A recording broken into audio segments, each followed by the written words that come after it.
us Club Fortified that love to get out into the outdoors, hiking, trail running, chances are you have rolled an ankle in your time, created instability in that ankle.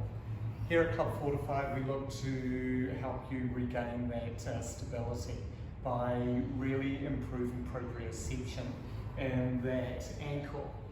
So a couple of really simple ways to do that is, first and foremost, against a wall, standing on one foot.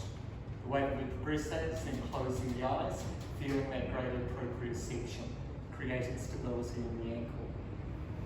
Now, we would then here look to progress you, like many of our other clients, to using a tool like the BOSU, where we help you learn to stand on it, creating greater stability.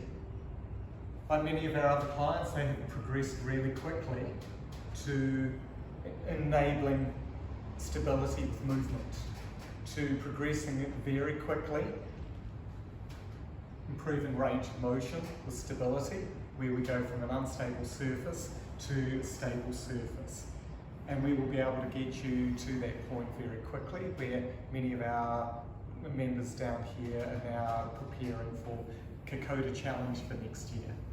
Come on down and see us.